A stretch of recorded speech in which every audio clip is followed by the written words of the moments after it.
siya ay palad, ako yung guhit na matalas. Bakit ba lagi na lang sugat ang laman ng bawat litanya niya? Pero sa salamin ko lang. Magandang hapon sa lahat ng mga kababayan ko dito sa lalawigan ng Palawan, maging sa buong universe. Welcome po tayong lahat na subaybayan ang programang hitik sa impormasyon, ang isyong panlipunan, balita at komentaryo dito lamang sa Bigwas News Philippines. Ako kumikina sa bawat palalait na sumaho.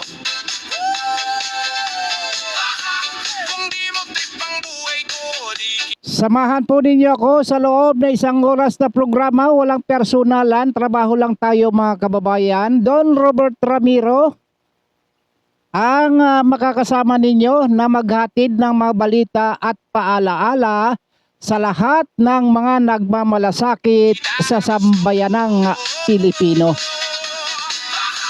ginawa mong biro, yan ang gasolina ko. Mas lalakasan ko pa tong sigaw ko. Ang headlines ho natin ngayon ay yun hong Juvenile Justice Welfare Act ay dapat daw na amyendahan na. At isusunod ho natin yung isang broadcaster dito ho sa Region 6 ay niratrat ho at yun hong pamamahagi ng bigas, yung 20 pesos na bigas ay ibinigay na ho ang pangangasiwa ng Pangulong Ferdinand Marcos Jr. sa kanyang First Lady. Ang sabi ng kaibigan mo, lagi nakaabang sa maling galaw. Baduy ka, kulang ka, hindi ka pasado. Pero siya yung unang nakikikain sa plato.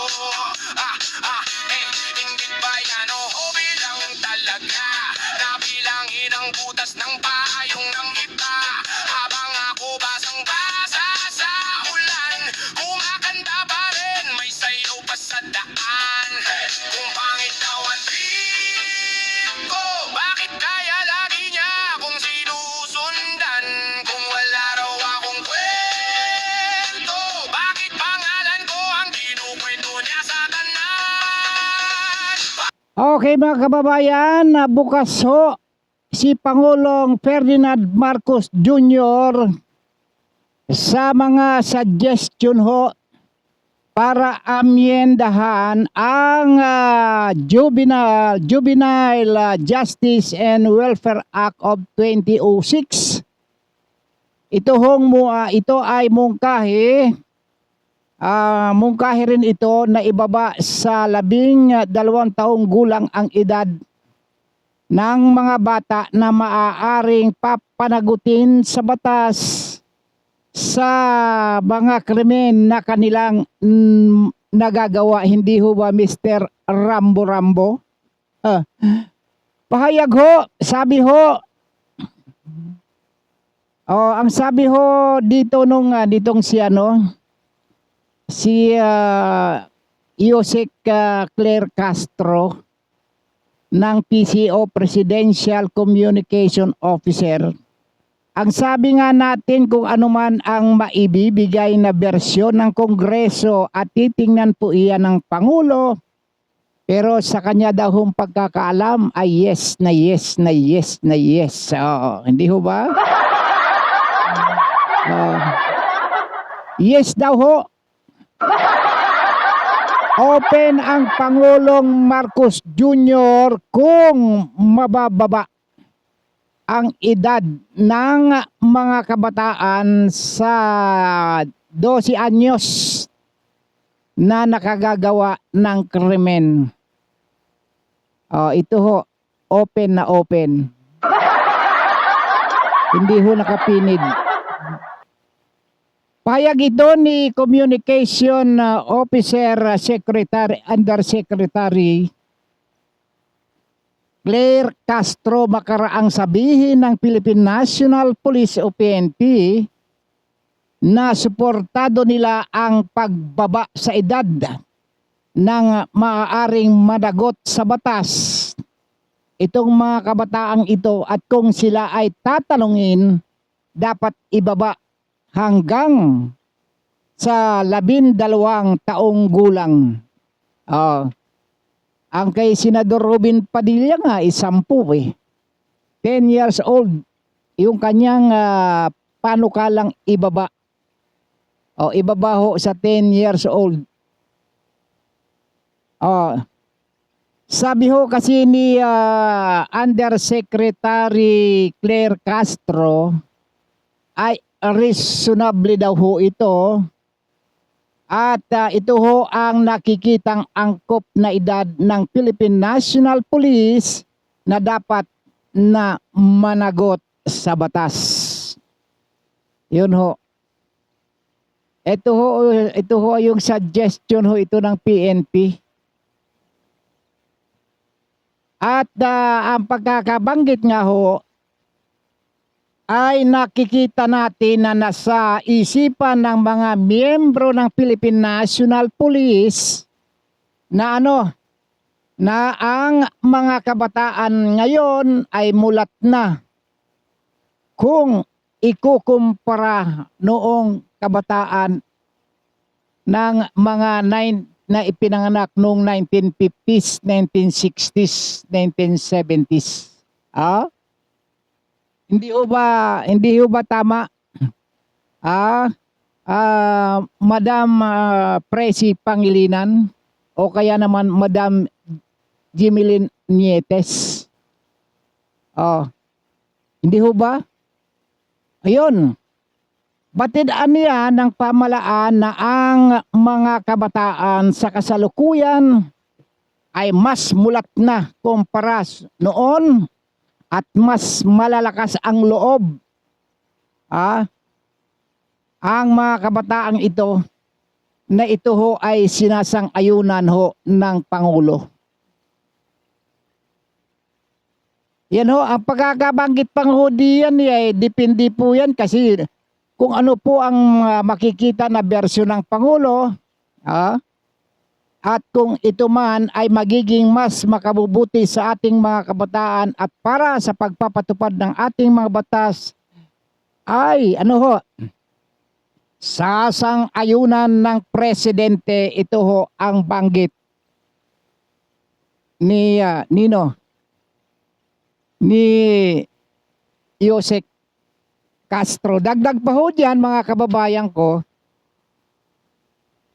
ay ayon ho dito ay seryoso ho na pinag-aaralan din ng administrasyon ni Pangulong Ferdinand Marcos Jr. Ang pag-aamyenda sa Republic Act number 9344. Ito nga binanggit ho natin kanina, yung Juvenile Justice and Welfare Act of 2006, bilang tugon sa tumataas na bilang ng mga karasang insidente at krimen na kinasasangkutan ng mga minor de edad.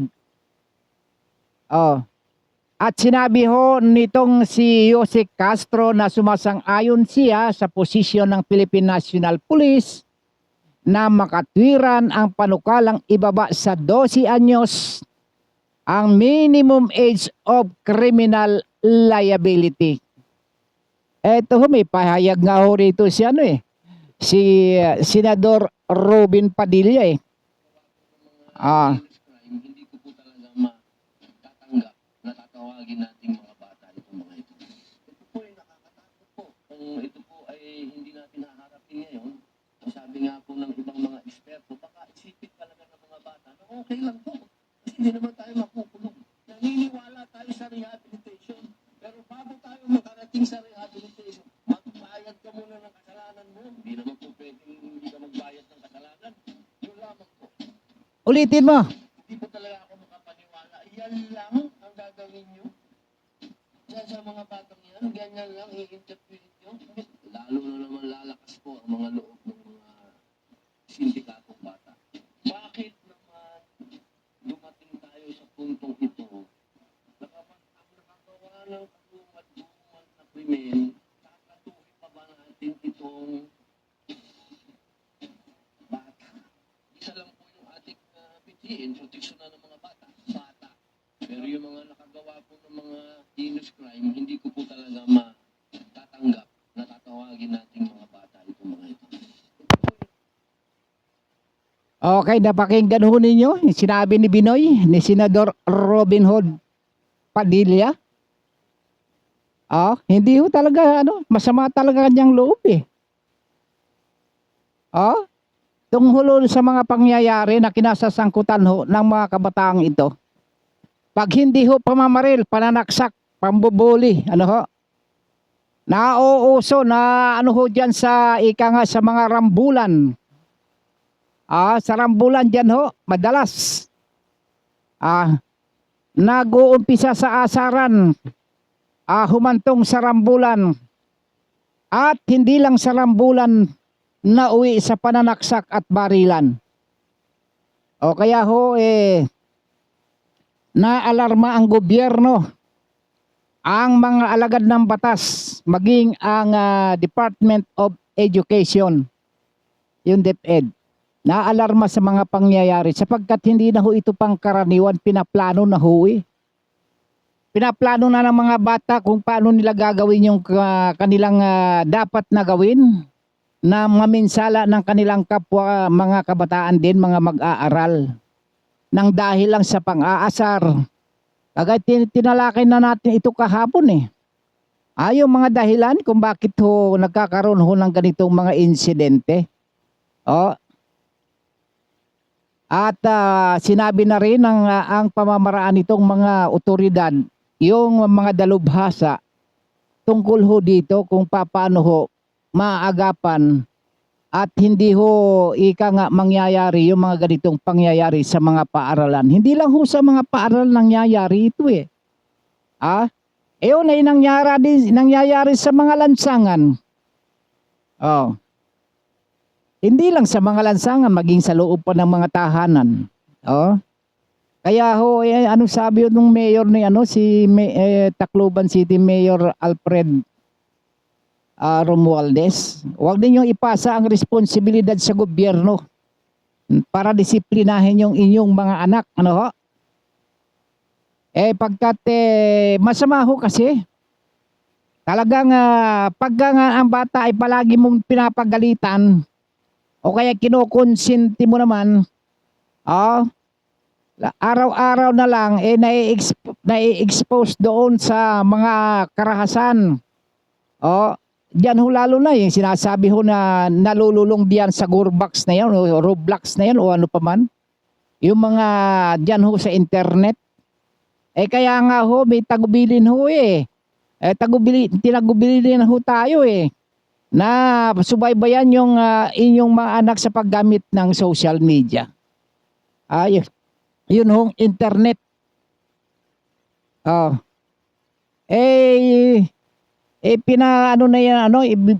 Pinababan na ho yan ng criminal investigation ng cybercrime ng Philippine National Police. Yung mga mararahas na na mga content dyan sa social media na pinanunood ng mga kabataan kaya nagiging rebellious. Kapag kayong yung mga magulang ay ill-tempered ho yung mga magulang, ibig sabihin mabilis din na mapikon o kaya ay magalit, wala na. Nawawala na sa kaayusan ng lahat. Kaya ho na itatanim sa isipan ng bawat kabataan kapag sila ay nabubuli, hindi lamang sa loob ng kanilang tahanan o kaya ay laging napapagalitan, laging nasasaktan. Diyan ho nagsisimula yung mga kabataan, kaya pinapangaralan ho natin. Pero yung ating pangaral, bigyan ho natin ng limitasyon. Kung huwag naman natin silang sasaktan na para bang ikamamatay na nila. Ah, yan ho ang nagiging yan ho ang pinakamabigat na nagiging suliranin ho ng ating bansa sa ngayon. Kaya lahat sa ito ho ay inumpisa na ho ito kahapon. Dito lang yung dito ho sa barangay ho namin dito sa Barangay Pag-asa.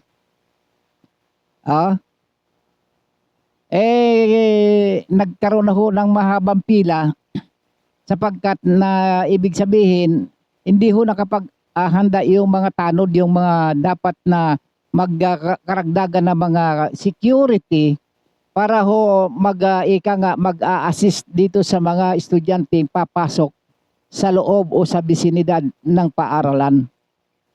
Ito ho ay mabuti ho naging hakbang sapagkat naging hakbang ho ito nationwide sapagkat na alarma ho ang ating pamalaan tungkol ho dito at kaagad na umaksyon. Bagaman ito hindi pa naman siguro huli kumbaga sa pelikula. Hindi ho ba? Kaya tayo ay wag ho tayong yun hong teka bibilangan nga natin to.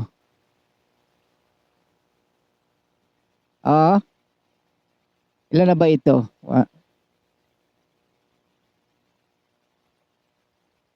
Ito.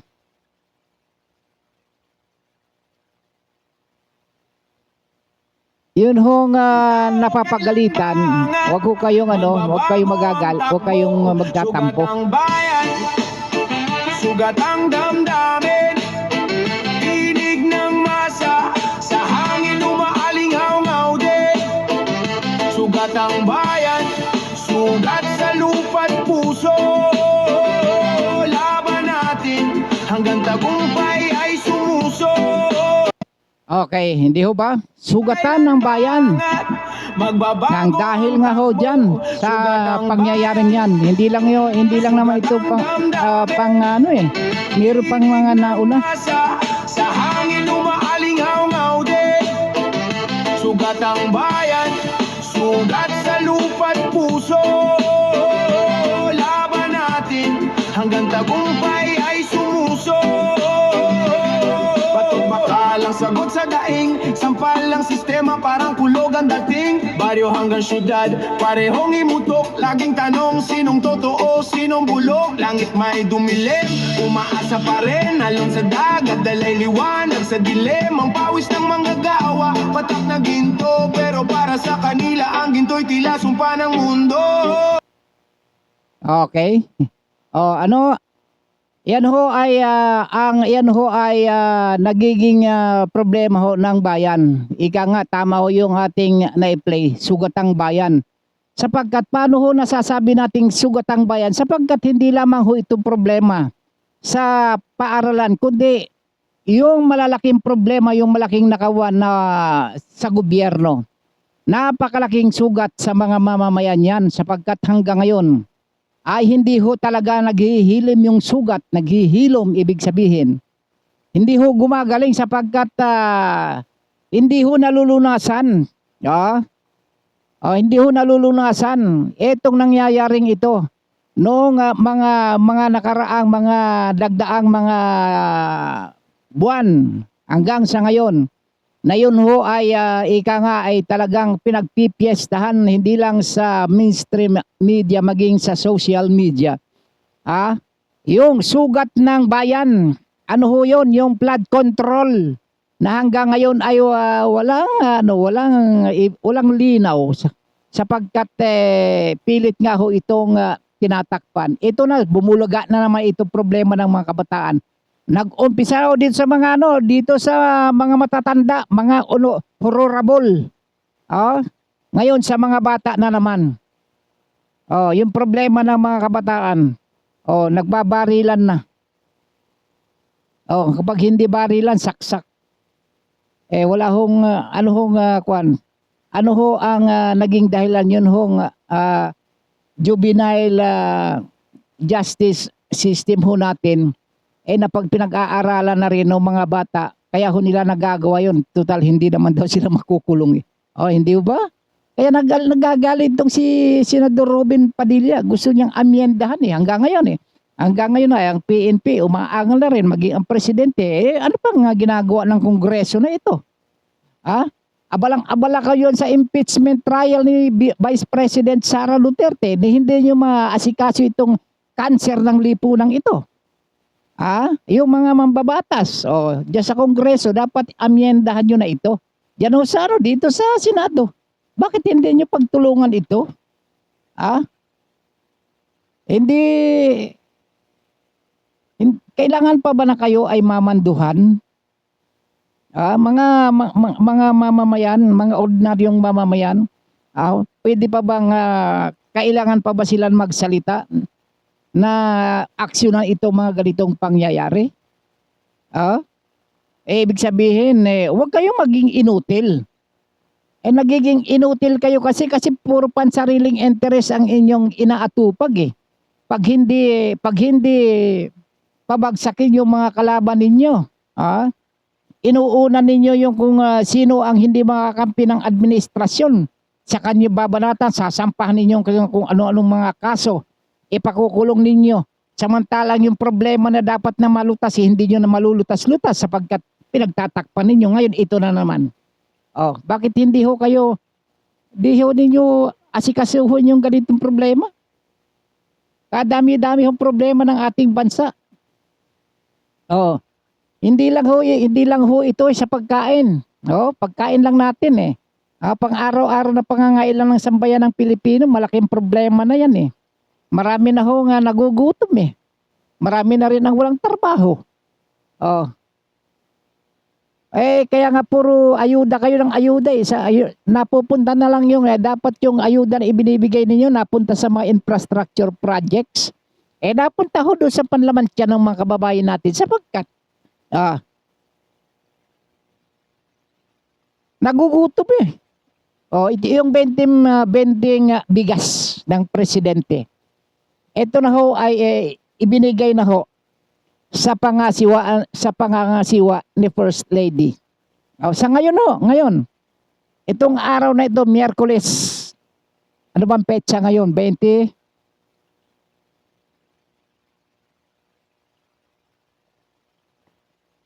Tingnan natin yung petsa. Kailangan maging sigurado tayo. Ngayon ay Miyerkules. Buwan ng Hunyo, petsa 24. Nagkakaroon na ho ng rice, ika nga yung bentahan ng bigas na 20 pesos. Dito ho sa dito sa Tondo, Maynila ho. Binibigyan na ho, may libre ho na ibibigay na bigas, ayuda. Ibig sabihin, rice subsidy ho ito. Sapagkat nagsimula na ho yung pamamahagi ng libreng 10 kilong bigas dito dito pa lang ito, babanggitin ko lang muna. Dito yung sa Barangay 72 sa Tondo, Maynila. Hindi lang ho dito nangyayari, maging dito sa Quezon City. Ewan ko lang sa ibang mga lugar. Sapagkat meron hong mga lugar doon naman sa 20 pesos na bigas na mabibili dito sa mga Kadiwas Center, dito ho kung sa Quezon City, sa Bureau of Animal Industry at saka sa Department of Agriculture. Makakabili ho kayo dyan ng 20 pesos na bigas. Pero itong pinamimigay ho ngayon, ito ho ay libre na 10 kilo rice subsidy. Ito ho ay programang mula sa puso daw. Para sa pamilya na may layuning matiyak na may karagdagang pagkain para ho sa mga vulnerable sector. Sino ho ba yung mga vulnerable sector na ito? Yun ho mga PWD. May mga kapansanan sa kanilang katawan. Yung mga senior citizen at solo parent. Pwede pala ako senior citizen na ako hindi naman ho ako mayaman. Kaya katamtaman lang, ibig sabihin, nakakaraos lang na ako maghapon. Wala nga ho, minsan kinakapos ho eh.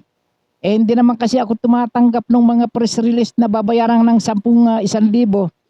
Ano mo lang ito broadcast mo lang ito ng dalawang beses o ito. Itong press release na ito O meron ko ng 1,000, hindi ako ganun eh. Yun hong tinatawag, ano ho, nabulgar ho yan sa Senate hearing ibahin nyo ako. Yung iba kapag may pumutak, ibig sabihin, matik yan. Kami ho, tumatanggap ho kami ng bayad.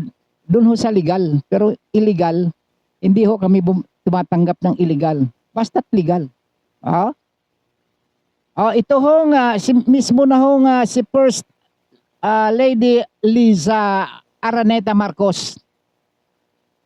Yun ho nakikita ho ninyo dyan sa social media. Siya na ho nagbubuhat nung nung 10 kilong bigas.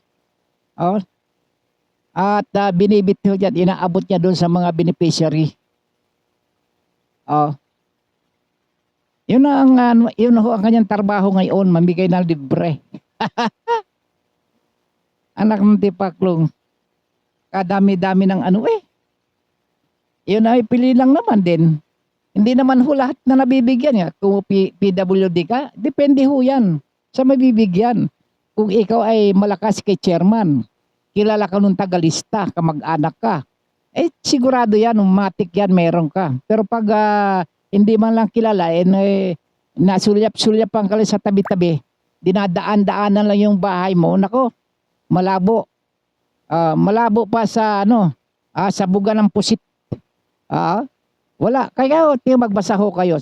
Pagka meron hong ganyang programa, marami ho. Marami ho ang umaangal. Sana babigyan din kami dito sa lugar naming ito. Ako solo parent na. Wala pang social pension yung aking magulang. Hindi na ho sila, wala ho silang hanap buhay. Samantalang kami nag-aarimuhanan na lamang. Yung iba ho dyan nangangalakal na lamang para makabili ng 1 kilo. Makakumita ng 50 pesos yan 1 kilo na kakainin ho sa isang araw. Kahit na 4 silang miyembro ng pamilya. Araw-araw, ganun na lang. Ganun na lang ang sequence ng kanilang pamumuhay. Kaya ho, masiswerte ho ito.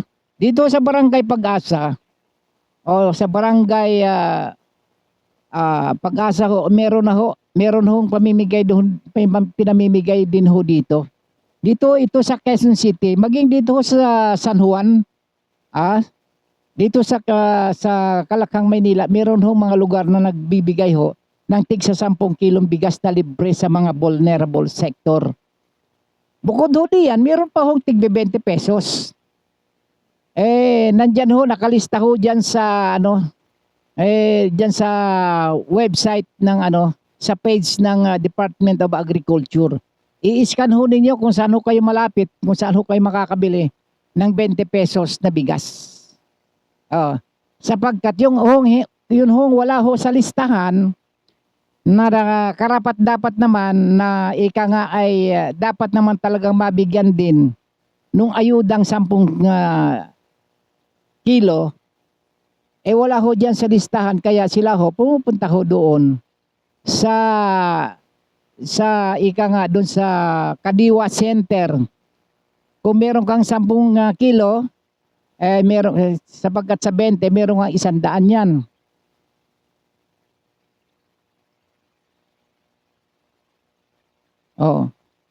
Nag-aarimuhan na yung ibang mga kababayan natin. Kaya ho, meron hong napupulaan din itong programang ito Sapagkat yun ho kasi yung mga nangangasiwa din, yun ang may problema. Meron ho, iba yung may tinitingnan at may tinititigan. Yung kaibigan, kamag-anak na sa lista. Pero pag hindi ka kilala, tsapwera ka, wala ka sa listahan. Kaya ho, nandyan, basahin ho niyo sa comment section. Ito hong dito sa Maynila. Kaya ako natutuwa naman itong natutuwa yung mga residente, hindi lang yung mga residente na ika nga ay nabibiyayaan ng 10 kilong bigas, maging yung kanilang mayor at maging vice mayor. O sa pa yung kanilang mga nasasakupan. Si Mayor Isko at si Vice Mayor Atienza, siyempre masaya ho sila sapagkat ay nabibigyan nila ng kahit na panandali ang ginhawa. Yung kanyang mga nasasakupan sa pamamagitan ng 10 kilong bigas, kumbaga yung 10 kung sa limang pamilya yan, aabot ng mga 3 o kaya aabutin ng 1 linggo. Nakonsumo ho nila yan yung 10 kilong bigas. Dito din ho sa Quezon City, matutuwa din ho yung aming mayor ho dito sapagkat taga Quezon City ako. Yung si Mayor Joy Belmonte, matutuwa ho yan. At yung Vice Mayor, si Vice Mayor Gian Soto. Kaya ho, itong mga ito, yung mga lingkod bayan ho natin ito, lubos-lubos ho yung magpapasalamat. Unang-una, kanino ho magpapasalamat? Siyempre, sa punong ehekutibo sa Malacanang o kaya kay President Ferdinand Marcos Jr. Dahil nga ho dito sa programang ito, kaya ito naman siguro, hindi naman siguro plastic ito yung kanilang pagpapasalamat. Maaring ito ay taos-puso ho nilang pagpapasalamat. Sapagkat yung kanilang mga beneficiaryo ng programang ito ay malaking tulong ho. Itong 10 kilong bigas na kanilang matatanggap na sa halip na kanilang bibilhin pa. Hindi ba? Isa pa. Ito hong bigas na ipinamimigay ho dito, galing din ho ito sa mga magsasaka. O baka naman kaya, di ko tiyak na itong bigas na ipinamimigay ay galing sa importation. Sapagkat yung dinala doon sa Jensen, na binigay ng DSWD, binubukbuk ho Ibig sabihin matagal na hong stock yun. Ngayon ibibigay ho ninyo sa mga tao. Ay yung mga tao kung talagang wala talagang magagawa na, talagang lilinisin na lang ho nila yan. Pero may yung iba na medyo masilan-silan, ipatutuka nila yan sa mga manok. O kaya naman isasaing niya pakain doon sa kanilang mga alagang hayop.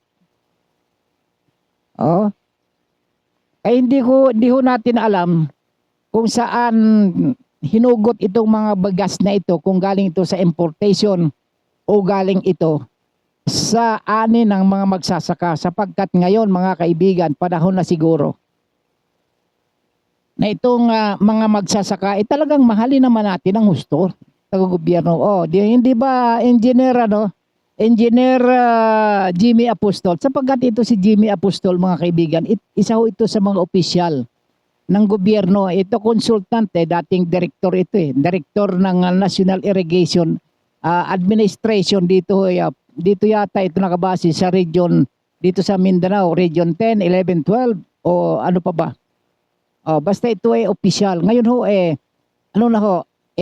consultant sa aking obserbasyon sa aming chat kapag napag-uusapan namin yung agriculture, sapagkat doon naman kasi sa amin medyo mura-mura yung ang production sa amin sapagkat may tubig. Kaya ho yun hong mga opisyal, isa ho sa hinangaan ko rin itong si Jimmy, yung kabatsmate ko sapagkat itong 2 classmate ko na ito, meron dito mga pataniman ng palay dito sa Bukidnon. Etong si Esperidion Ligayada, ito dating COMELEC officer. Umaangal din ito sa mahal ng kung paano ma-produce yung yung pag-produce ng palay. Umaangal din ito sa laki ng gastos. Pero base doon sa obserbasyon ko mga kaibigan,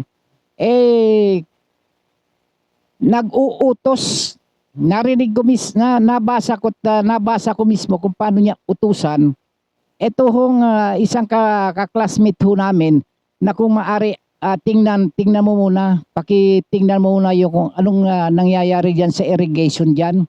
Kung may tubig ba o wala. Sapagkat ibig sabihin umaaksyon. Wala pa hong reklamo na dumarating sa tanggapan na aksyon na kaagad. Ganun ho. Dito naman ho sa mga sa Visayas,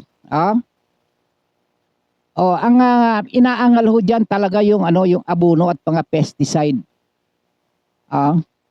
Bagaman sagana ho doon sa yan sagana sa tubig, kaya ho hindi anong namomroblema itong mga magsasaka diyan sa aming lugar, diyan ho sa Romblon, sapagkat sagana ho yan sa Kailugan. Hindi ho kagaya dito sa Mindanao, yung dating pinanggalingan ko diyan sa Maramag Bukidnon, medyo kapag tagtuyot hirap ho sa tubig, yung irigasyon. Sapagkat yung tubig na pinanggagalingan yan na aking napuntahan na din, medyo kapag tag-init, medyo mahina. Kaya hindi ho niya kayang sustinihan ang buong lugar. Kaya ho nagkakaroon ho ng rotation, yung pagbibigay ho ng tubig diyan. Pero maayos naman ho. Maayos ho yung pangangasiwa. Ibig sabihin ay kumikilos ho yung mga taong gobyerno diyan tungkol ho diyan sa Department of Agriculture, lalong-lalo na rin yan diyon sa National Irrigation Administration. Kaya inaangal ho ng mga magsasaka ho natin kung paano ho hindi ho natutugunan ng gobyerno ang produksyon na ito, sapagkat napakamura ho ang bentahan ng kanilang produkto, sapagkat samantalang import tayo ng bigas sa ibang bansa. Kaya ho apektado ho yung produkto ng mga magsasaka. Dapat ho unahin niyo muna yung mga magsasaka ng Pilipinas bago kayo mag-import. Sa bagay, pera din ho kasi pagka may importation, may pera hong diyan involved ho dyan yung kapirahan Diyan ho kumikita hindi ho ba? Kaya eto panay naman ang press release ng Department of Agriculture, yun ho mga nananabutahe o yung mga rice cartel, pero hanggang sa ngayon ho ay may mga blacklisted na raw di umano, pero hanggang ngayon ba meron na bang nakulong diyan sa mga sindikato sa bigas, sa agrikultura? May nabalitaan na ho ba kayo? Noong naging presidente itong si President Marcos, siya tinake over niya yung Department of Agriculture. Pagkatapos niya na ibinigay niya kay Secretary Tio Laurel. Hanggang noon may nakukulong na ba na mga yung sumasabotahe diyan ho sa produkto ng agrikultura? Wala ho. Puro kayo mga press release Kaya umaangal yung bantay bigas si Madam Cathy Binag. Itong si Engineer Rolando So ng Samahang Agrikultura ng Pilipinas. Diyan ho sa Sinag, yung Samahang Sinag. Umaangal ho dyan sa programang yan ng gobyerno, sapagkat kawawa yung mga dito na lang ho sa bandang norte. Sa mga gulayan, nagkakandabulok na ho yung mga produkto ng magsasaka. Meron ho bang nagawa yung gobyerno? Tinapon na nga yung mga kamatis hindi lang ilang beses, pati mga sibuyas, hindi lang ilang beses na ho napapabalita yan nakikita ho natin sa social media. Mabuti na nga lang ho at merong social media. Nalalaman ng taong bayan. Ito sana. Ito hong pamimigay ng libreng bigas, ano ho ba ito? Ito ho ba pampalubag loob? para ika nga ay mapagtakpan yung ibang mga issue. Ah, yung ating unemployment ngayon, yung mga walang trabaho. Ilang milyon na? Mahigit na 2 milyon ang walang trabaho.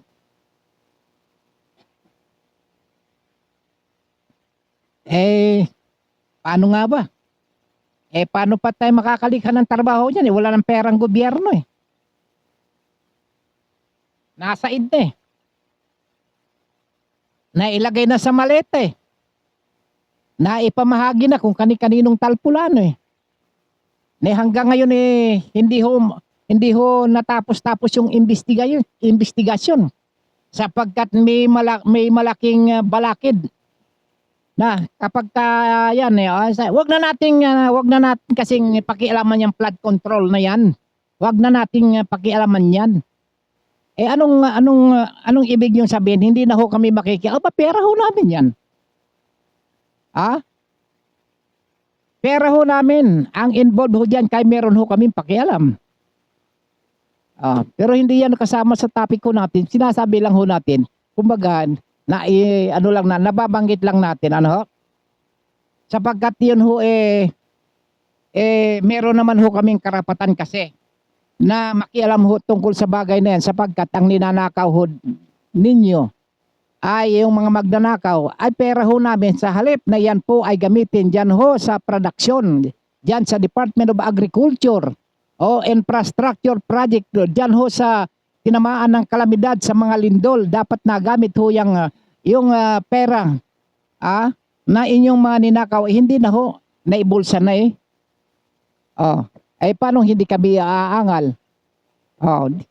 Ito kaya meron ho kaming karapatan sapagkat yung mga perang kinukulikta ng gobyerno sa amin, yung buwis na yan, may pakialam mo kami dyan sapagkat na yung kinukulikta ninyong pera sa amin, dapat bumalik din yan sa taong bayan sa pamamagitan ng inyong pagsiservisyo publiko. Halimbawa na lang yan. Yun hong patubig. Yung mga pesticide na dapat na ay mapababa man lang sana ang presyo. Paano kasi? Ang mga mambabatas natin ngayon, hindi na mapagtitiwalaan sapagkat sila na ho ang bumabalugtot ng batas eh. Pag sumunod ka sa tamang batas, kakasuhan ka. Yung mga law enforcer ngayon, naging law breaker na eh. Kaya nga ho, umaangal yung taong bayan, paano aasenso? Kaya nagkalit-selitse. Ang bansang Pilipinas ay sugatan. Hindi ho ba? Hindi ba totoo yung sinasabi ho natin? Kailan ba angat? Magbabago ang takbo. Sugat ang bayan, sugat ang damdamin. Tinig ng masa, sa hangin umaalingaw-ngaw din. Sugat ang bayan, sugat sa lupa't puso. Laban natin hanggang tagumpay ay sumuso. Batok bakalang sagot sa daing, sampal lang sistema parang kulog ang dating. Baryo hanggang syudad, parehong imutok. Laging tanong sinong totoo, sinong bulok. Langit may dumilim, umaasa pa rin. Alon sa dagat, dalay liwanag sa dilim. Ang pawis ng manggagawa. Okay, iwanan natin yan mga kaibigan sapagkat dadakuhan ho natin yung nagiging problema ng mga reporter na nasa media ho.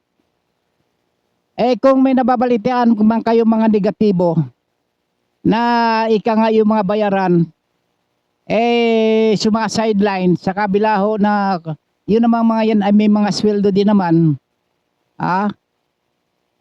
Yung mga vlogger din naman may sweldo din yan. Yung vlogger ng Malacanang may mga sweldo din ho yan.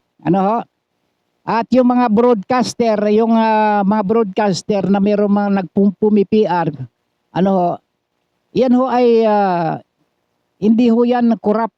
Hindi yun ay sinasabing sa pamamagitan ng korupsyon.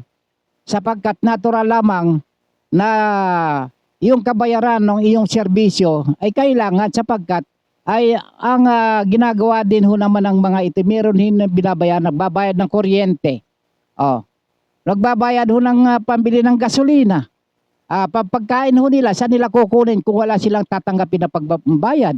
Ang sinasabi ho natin dito ay yung korupsyon sa media ho.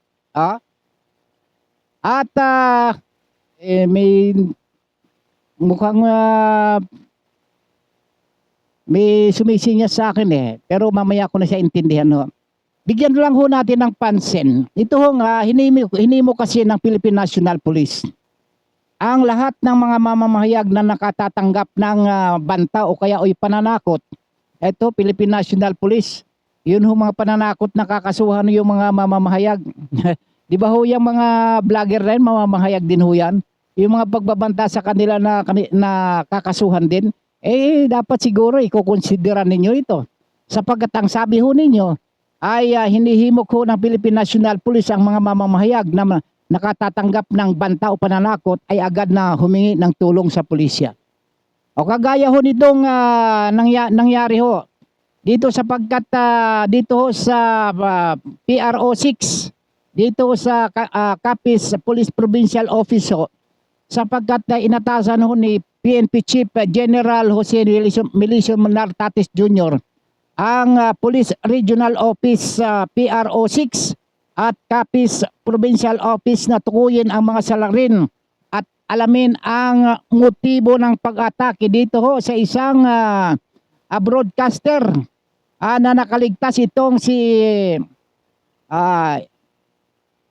ang pangalan nito si Jay Labapies o ang tawag nila dito ay si Papang Jay ng Capiz. Ito ho ay pinagbabaril. Pinagbabaril ho ito. Pero mabuti na lamang itong broadcaster na ito ay nakaligtas. Itong broadcaster na ito ay isang station manager ng Bascog Radio. Ito nga ay matapos na pagbabarilin ng isang armadong lalaki ng yung kanyang Mitsubishi Adventure habang papunta sa istasyon bandang alas 5:40 ng umaga June 22 dito sa Barangay Cagay, Rojas City. Yun hong ginamit na armas ay isang 9mm caliber pistol na yun hong apat pa rito na bala. Apat na bala ay tumama doon sa sasakyan, subalit sa kabutihang palad hindi ho nasapol yung broadcaster. Ito ho yung kapag nababanatan ho natin, pagka kayo ho napupuna ng mga broadcaster sa inyong maling gawa, nagagalit ho kayo. Ito ho ang problema ho natin kami ho ay daluyan lamang ng mga impormasyon, sinasabi ho namin yung mali, maliban lang doon sa mga sinasabi ho nating illegal, na gumagawa ng illegal, dapat kasuhan ninyo. Huwag ho namin yung pagbubuhatan, papatayin pa ninyo pag kayo nahuli, problema pang magaling yan. Kung daan niyo na sa kaso, at meron kayong ebidensya, sapagkat itong mga nagsasalita naman ito sa mikropono, hindi man basta-basta magsasalita ito kung wala ho silang pinanghahawakan na ebidensya o wala silang mga sources. Sapagkat yan ho talaga nasa krido. Yan ho sa krido ho yan ng mga broadcaster at saka mga mamamahayag. Meron hong law of broadcast media. May batas ho kaya kami ho, hindi naman ho kami basta-basta na lamang tumitira na wala ho kaming batayan o kaya sources kagaya nitong sinasabi ho natin, binabasa ho natin. Yung pahayag ng Philippine National Police, hindi ho sa amin ang gagaling sa Philippine National Police. Na siya namang pinaniniwalaan namin sapagkat authentic ho. Authentic. Mapagtitiwala ang source. Ang mga pahayag ng mga otoridad na siyang mga law enforcer na nagpapatupad ng batas. Kaya pagka kayo ay napupuna, ay wag ho kayong balat sibuyas sapagkat pagiging balat sibuyas ho ninyo ibig sabihin guilty ho kayo. O sa ngayon ho ay bumuo na raw ho ng special investigation team.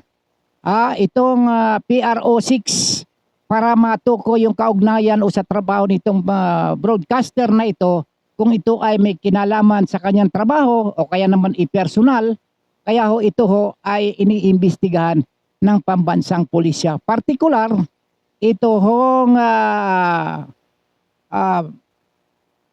Capiz Police Provincial Office. Ito hong mga pulis na ito ito ay lagi na sa sa bingit ng alanganin yung kanilang buhay sapagkat ito hong tagapagtanggol Ito ho mabuti na lang nung panahon ni President Duterte medyo nagbago na ho ang imahe ng mga pulis.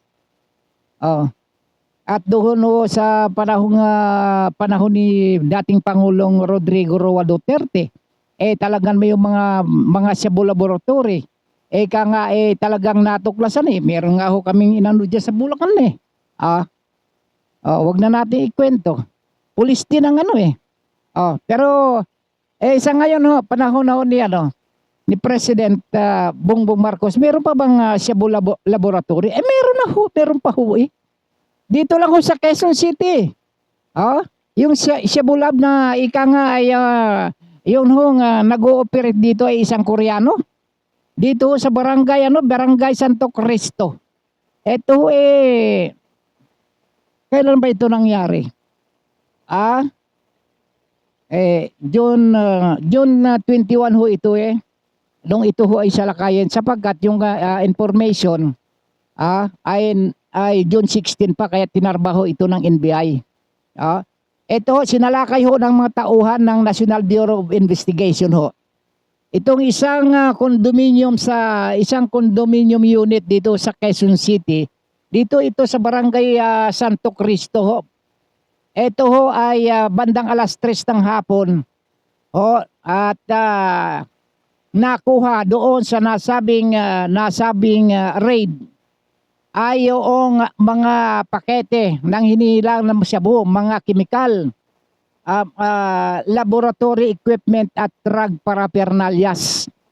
Nabatay ho doon sa ginawang investigasyon ng NBI nung NBI Task Force Against Illegal Drug ay ito daw hong isang Koreano na kanilang naaresto sa isang unit na nakilalang ito hong suspect na si Jung Kim. Isang itong Koreano rin.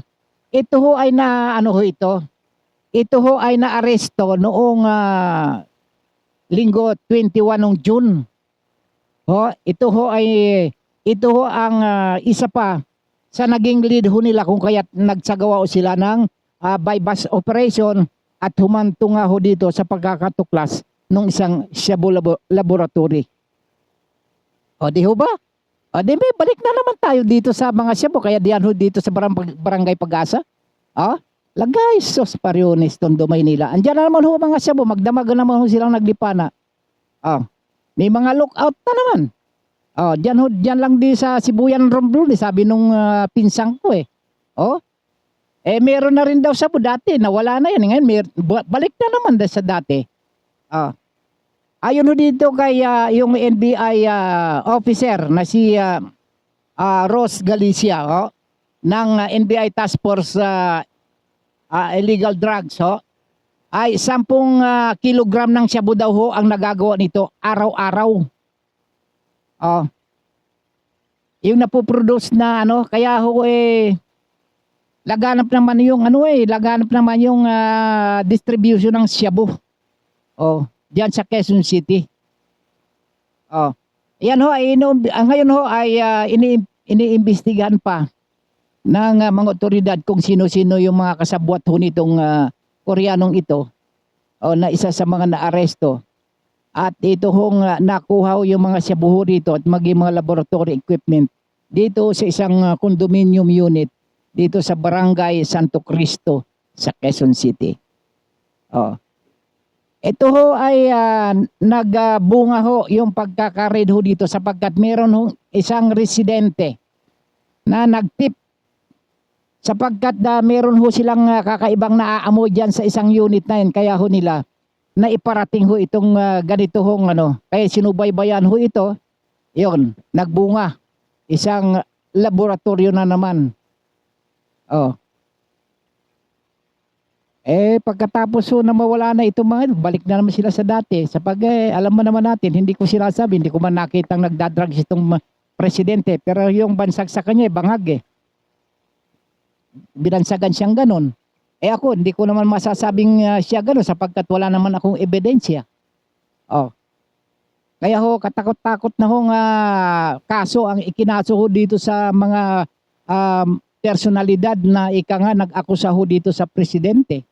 Kaya lang naman nasasabi nila dyan sapagkat ayaw naman kasi ng presidente magpa-hair follicle test, yung drug test. Kaya medyo matibay-tibay yung kanilang hinala, itinatawag nila circumstantial evidence. Well, diyan muna tayo mga kaibigan. Tayo muna ay babati at magpasalamat sa ating mga kababayan. Lalong-lalo na doon sa mga patuloy na sumusubaybay sa atin, babatiin lang ho natin bago tayo maubusan ng oras sapagkat 4 na minuto na lamang ang natitira. Yung aking kaibigan dyan ho unahin na ho natin dito sa dito sa Pilipinas ho. Si kaibigan Ding Grabo, dyan ho sa Plaridel, Bulacan yan, si Kuyang Alfred Bayani ng Nueva Ecija. At sa mga kamag-anak ko ay si Kuyang Normario, si Kuyang Nelson, si Kuyang Isidro, si Kuyang yung pinsang kong si Nueme, pinsang ko.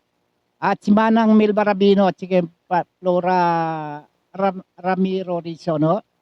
At sa lahat ng mga Ramiro family sa buong mundo, kasi global na tayo at sa aming barangay chairman diyan ho sa Danau Kahijukan, Romblon, si barangay chairman Greg Villanueva. Sa kanyang mga kagawad ho, si Lydia Marasigan, Henry Regala, Roger Ragot. Ragot ka sa akin. Si Raymond Galindo, si Jetty Babaw, si Arnel Rotone at kanilang sekretaryo sa barangay, Evelyn Formanis. At treasurer ni Reza Maron at ang kanilang bookkeeper naman si Vanessa Mesa, yung aming mayor sa Kahijukan, si Buyan Romblon, si Mayor Attorney Marvin Greg Ramos. Diyan ho naman sa San Fernando, si Buyan Romblon, si Mayor Nanding Marin, at dito sa Magdiwang, si Mayor Noel Joseph Machon. Siyempre sa aming gobernadora, Trina Permalo Fabic, at sa aming Lone District Congressman Budoy Madrona. Sa mga classmate ko, sa batchmate ko noong 1976-77, sina Farah Gagarani na sa Canada na ho yan, sina Wendelin at Reyes at Lordy Sadicon dyan sa US. Si Engineer Apostol, nandyan ho sa Bukidnon ho yan, si Espiridion Digayada sa North Cotabato. Danilo Lagahit, dyan ho yan sa Maramag Bukidnon, si Wilfredo Gutierrez sa Nueva Ecija sa Palayan City ho yan ngayon.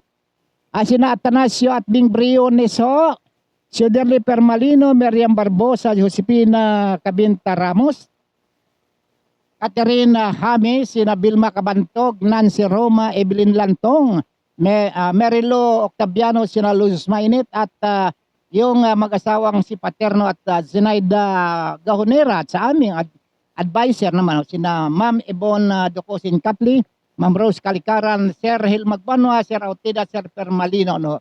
Magandang araw sa inyo at sa kaibigan ho natin sa California, Ma'am Josephine Makapagal. At maraming salamat sa mga kababayan ko sa Palawan at sa buong universe.